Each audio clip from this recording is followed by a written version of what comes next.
Selamat pagi pemirsa. Apa kabar TVR Parlemen dimanapun Anda berada? Berjumpa lagi dalam program TVR 09 bersama saya Umam Hidayat dan rekan saya. Itu saja bersama saya Anggun Akhtar ini pemirsa, dan dalam 30 menit ke depan kami akan sajikan kepada Anda sejumlah berita nasional khususnya dari sudut pandang DPR RI sebagai referensi Anda dalam memahami dinamika politik, hukum, ekonomi, sosial, dan juga budaya yang ada di Indonesia. Pemirsa TVR Parlemen, inilah TVR 09 selengkapnya.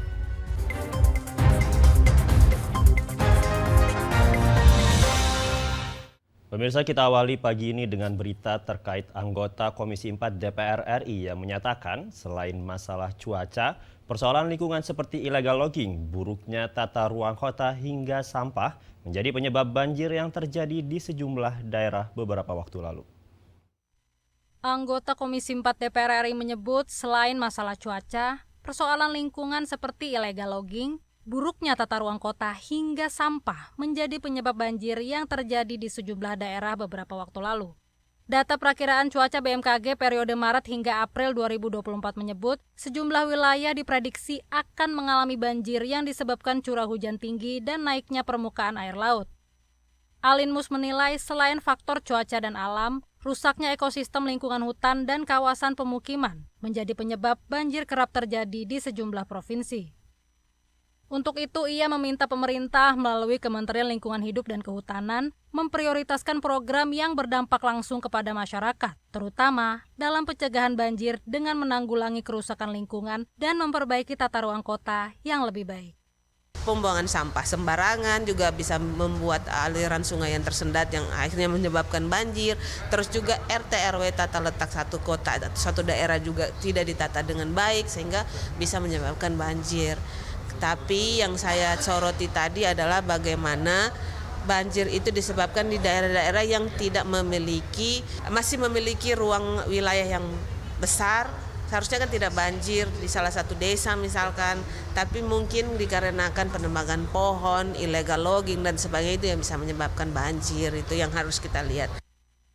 Selain itu, Alin berharap ada penambahan pagu anggaran KLHK tahun ini guna meningkatkan kinerja dalam rangka memperbaiki kualitas lingkungan hidup di Indonesia.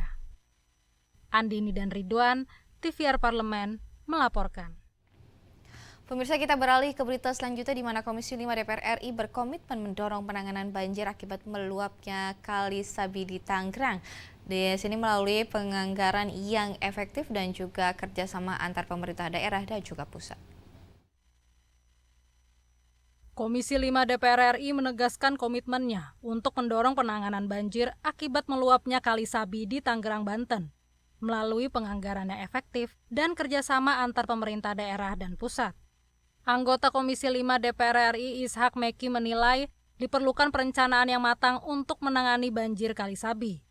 Ia meminta pemerintah daerah setempat memperhatikan detail masalah yang dikeluhkan masyarakat sebelum mengajukan anggaran ke pusat. Hal tersebut perlu dilakukan agar anggaran tidak menjadi sia-sia akibat belum terselesaikannya masalah sosial yang ada. Ini harus jelas. Jadi dengan adanya itu saya rasa dana itu nggak ada masalah karena ini untuk mengatasi masyarakat banyak karena banjir ini.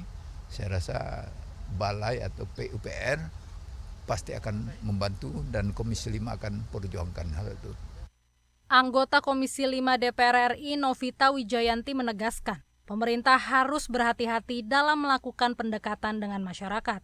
Hal ini karena proses normalisasi akan membutuhkan pembebasan lahan yang berkaitan dengan pemukiman warga di bantaran kali. Karena bertemu dengan masyarakat lah itu yang membutuhkan kebijaksanaan dari pemerintahan daerah, bagaimana pendekatan dengan masyarakat sehingga satu permasalahan demi satu permasalahan bisa terselesaikan sehingga anggaran-anggaran yang dibutuhkan bisa kita bantu baik dari anggaran negara maupun dari luar negeri. Akbar Prayoga, TVR Parlemen, melaporkan. Pemirsa, BNPB melaporkan sebanyak 89 desa dan 11 kecamatan di Kabupaten Demak terendam banjir akibat jebolnya tanggul Sungai Wulan. Informasi yang akan kami hadirkan sesaat lagi, tetap bersama kami di TVR 09.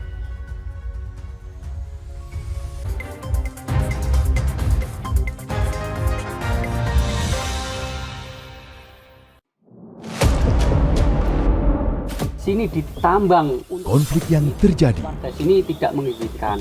masalah yang tersisihkan menjadi kesenjangan sosial. Ya namanya rakyat kecil gak bisa apa-apa, mau komplain juga gak didengar. Sebab apa? Itu menyangkut isi perut kami semua. Bagaimana memutus keterbatasan untuk didengar? Jadi kalau misalnya masyarakat sudah merasa tidak lagi ada yang memperjuangkan aspirasinya, maka masyarakat memang sangat berhak untuk meminta dewan yang mewakili mereka di parlemen. Kami menyusuri batas-batas peristiwa, mengurai berbagai polemik yang terjadi, meluruhkan suara-suara marginal, menjadi nyata dalam setiap aspirasi, melaksanakan tugasnya sebagai wakil rakyat. Saksikan Aksi Dewan setiap hari Senin dan Rabu pukul 10.30 waktu Indonesia Barat hanya di TVR Parlemen.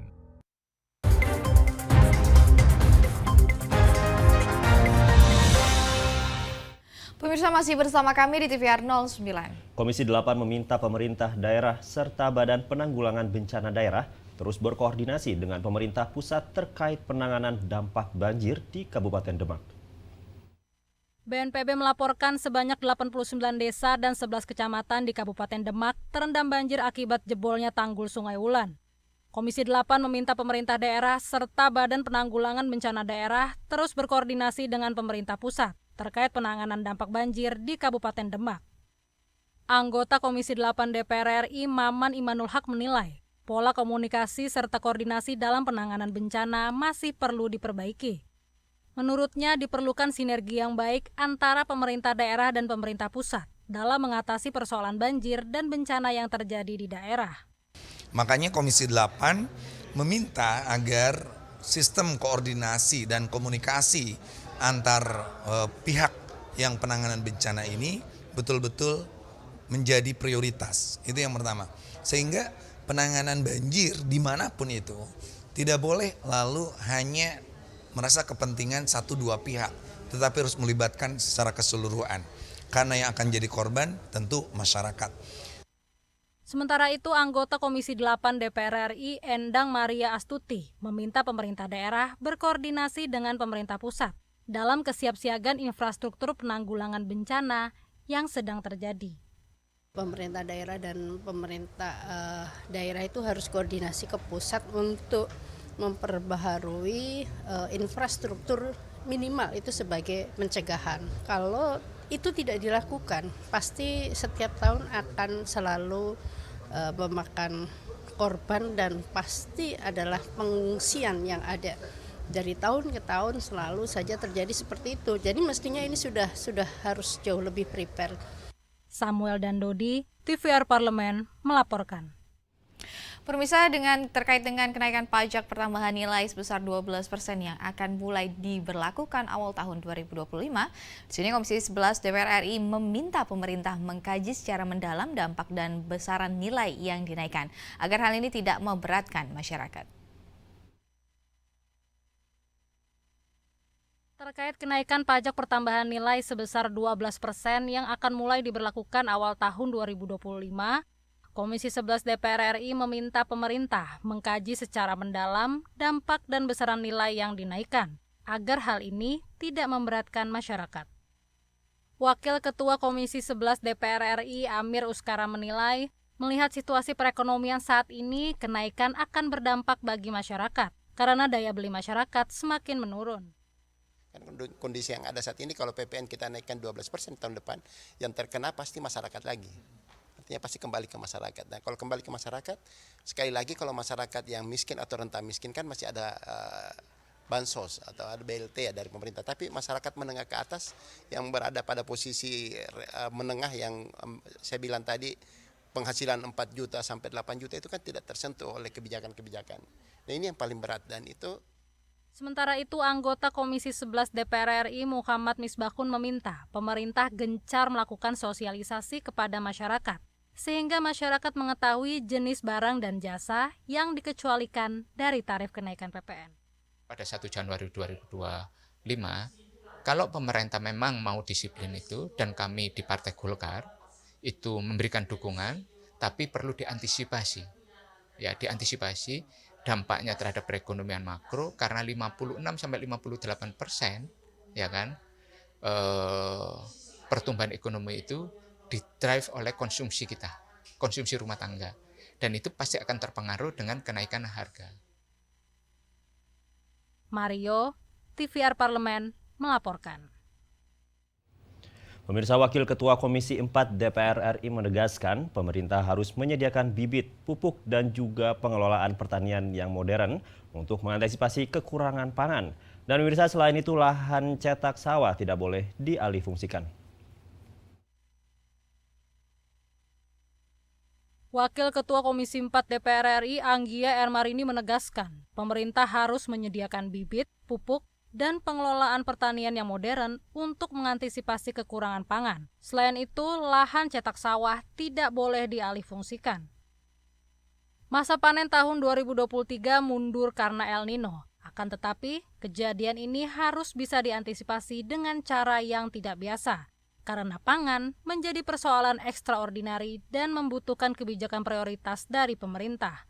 Untuk itu harus ada kemampuan dari pemerintah dalam program mandiri pangan. Salah satunya lahan cetak sawah yang tidak boleh dialihfungsikan. Sampaikan pertama, harus ada pengetatan tentang wilayah pertanian yang tidak boleh diapa-apain.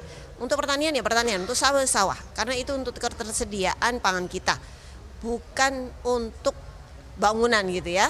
Lalu kemudian benih menjadi faktor yang penentu dalam produktivitas. Ya, benih itu kalau benihnya bagus, produktivitasnya akan bagus. Kemudian pengelolaan pertanian secara modern, secara baik, secara tepat itu menjadi faktor juga untuk bisa memberikan produktivitas secara luas juga. Nah, ini beberapa faktor ini harus disediakan oleh negara. Pemerintah melakukan impor beras dengan kuota sebesar 3 juta ton sepanjang 2024. Sebanyak 2 juta ton ditargetkan datang pada triwulan pertama. Impor beras dilakukan untuk mencukupi cadangan beras pemerintah atau CBP dan keperluan bantuan sosial. Mahir dan Samsul, TVR Parlemen melaporkan. Pemirsa, di sini pajak tambahan nilai atau PPN yang saat ini sebesar 11% akan naik menjadi 12% di tahun depan. Apa dampak kenaikan PPN sebesar 12% ini pemirsa terhadap dunia usaha dan juga bagaimana tanggapan DPR mengenai hal ini? Informasi selengkapnya tentu akan kami sajikan sesaat lagi. Tetap bersama kami di TVR 09.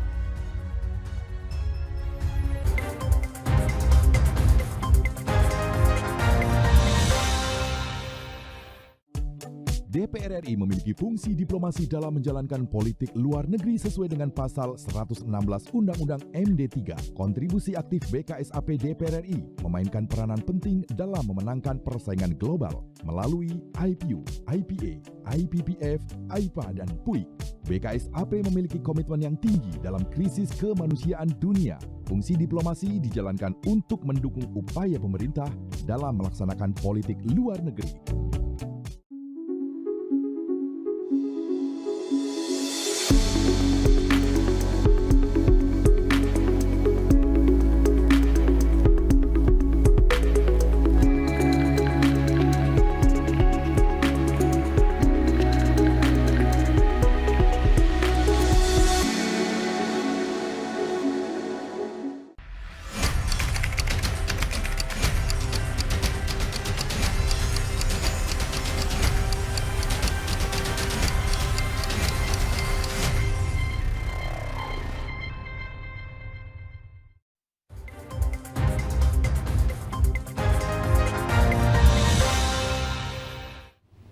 Terima kasih pemirsa, masih bersama kami di TVR 09. Dunia usaha menjadi sektor yang paling terdampak atas rencana kenaikan pajak pertambahan nilai atau PPN. Dan benar sekali karena kenaikan PPN ini akan menambah tarif barang dan jasa yang bisa dikonsumsi masyarakat sehari-hari. Lantas pemirsa, bagaimana kenaikan PPN ini akan berdampak terhadap dunia usaha? Saksikan informasi selengkapnya yang telah dihimpun oleh tim redaksi TVR Parlemen dalam Lensa Parlemen berikut ini.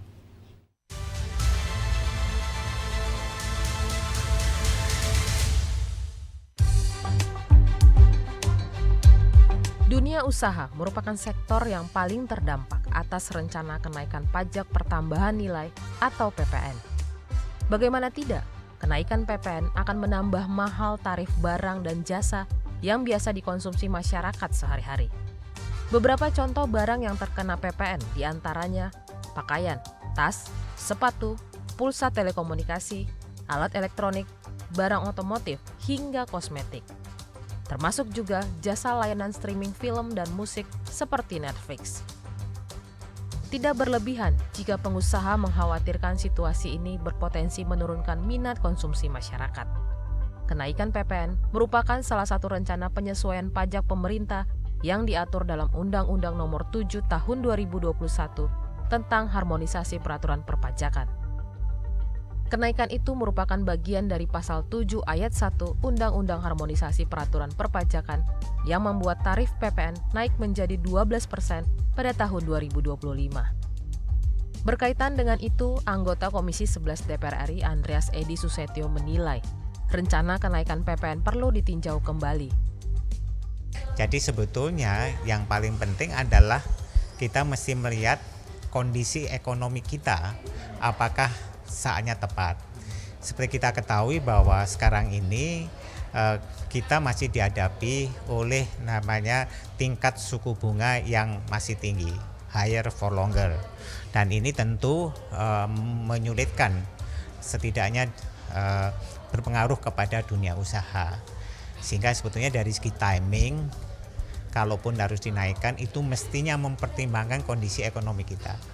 Misalkan, kenapa tidak ditunggu perkembangan ekonomi pada semester 1?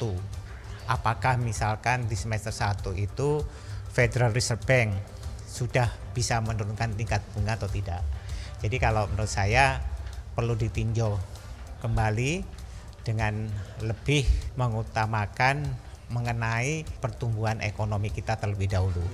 Sehingga jangan sampai nanti kenaikan PPN ini malah menimbulkan dampak negatif terhadap pertumbuhan ekonomi kita. Sebelum menaikkan tarif pajak, pemerintah diminta dapat mengoptimalisasikan administrasi perpajakan seperti mengintegrasikan nomor induk kependudukan dengan NPWP secara menyeluruh, sehingga perolehan pajak negara dapat meningkat. Tim Liputan TVR Parlemen melaporkan.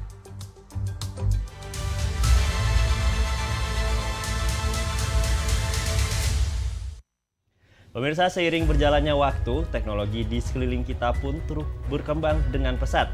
Yang tentunya selain memiliki nilai positif juga memiliki nilai negatif. Salah satu teknologi di dunia yang banyak dipakai yaitu AI atau Artificial Intelligence yang memberikan dampak besar bagi masyarakat. Lalu pemirsa, apa saja yang menjadi keuntungan dan juga ancaman dari kecerdasan buatan atau Artificial Intelligence ini? Jangan kemana-mana, tetaplah di TVR 09.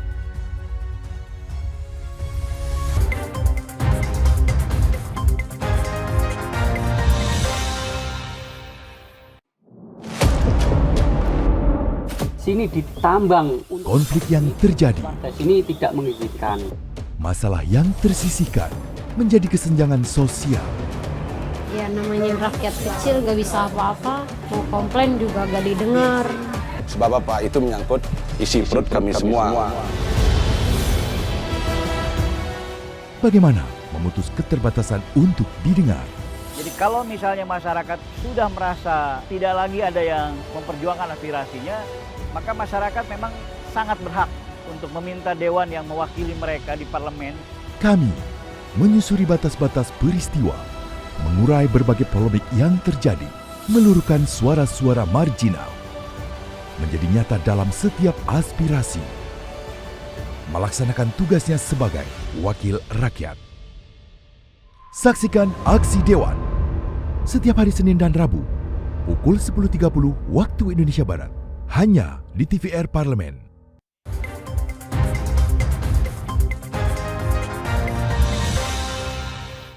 Pemirsa, Anda kembali di TVR 09. AI merupakan kecerdasan buatan yang memiliki banyak sekali kemampuan pemirsa dan guna membantu dan juga mempermudah tugas manusia.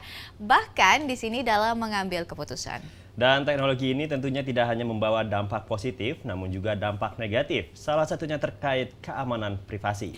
Nah, tanpa berlama-lama lagi, mari kita saksikan tayangan Artificial Intelligence keuntungan dan ancaman kecerdasan buatan pada segmen Intips Informasi dan Tips berikut ini.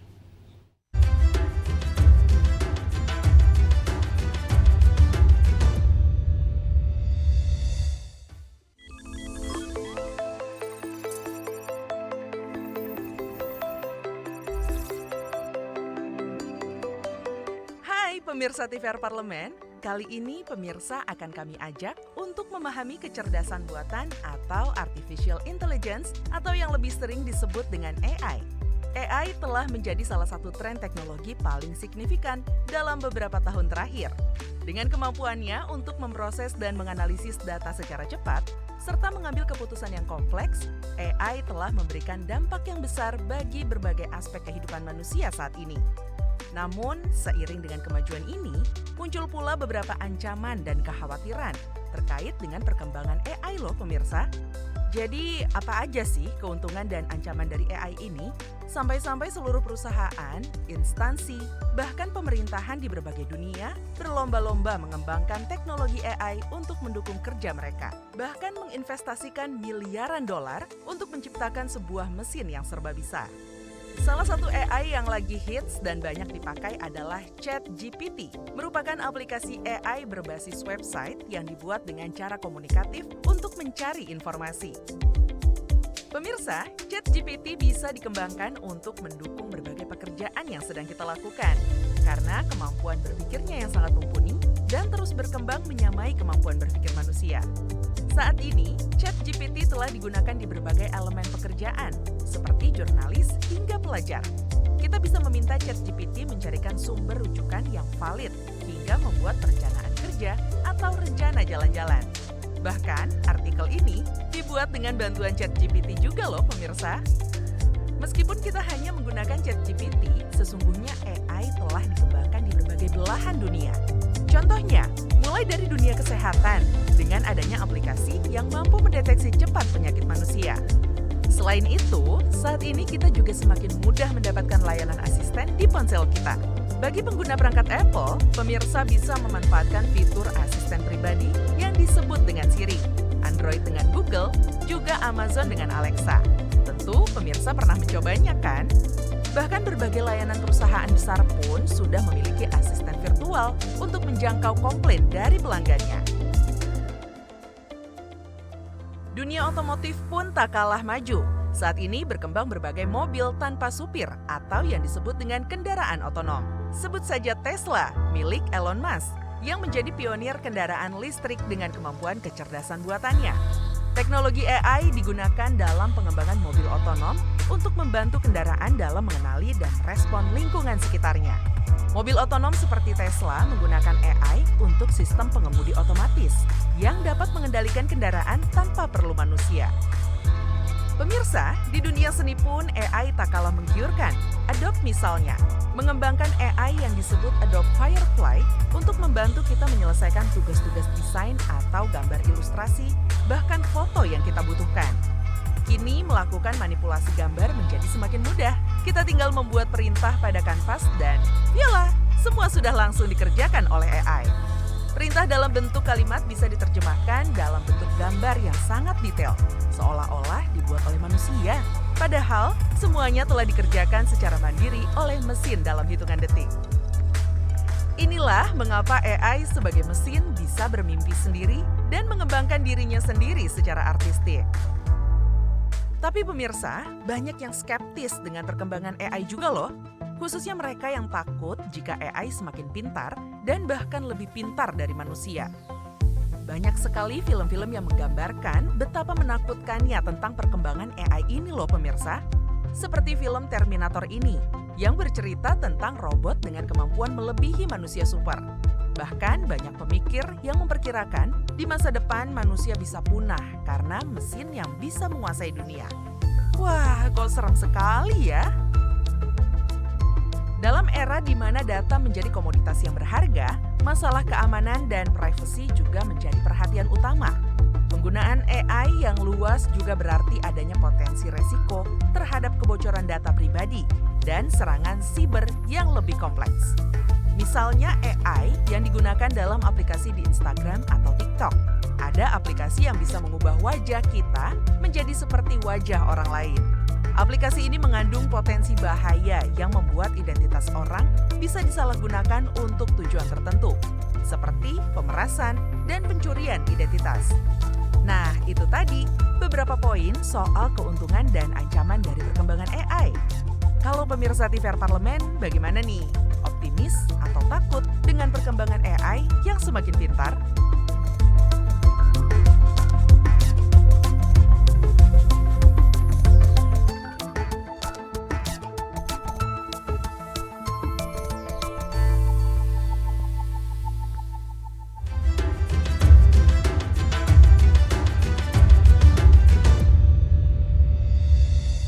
Baik pemirsa, di penghujung acara kami informasikan kepada Anda sejumlah agenda DPR RI pada hari ini, Kamis 21 Maret 2024. Di antaranya rapat kerja Komisi 1 DPR RI dengan Panglima TNI pada pukul 13 waktu Indonesia Barat.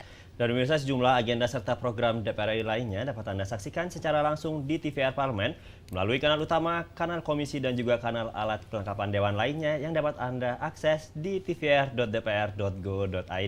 Nah, pemirsa TVR Parlemen, demikianlah TVR 09 edisi pagi hari ini. Segenap kru TVR Parlemen yang bertugas mengucapkan terima kasih telah menyaksikan kami di TVR 09 hari ini. Saya Anggun Oktarini dan juga rekan saya Muhammad Hidayat, sampai jumpa di TVR 09 selanjutnya. TVR Parlemen, Referensi Indonesia.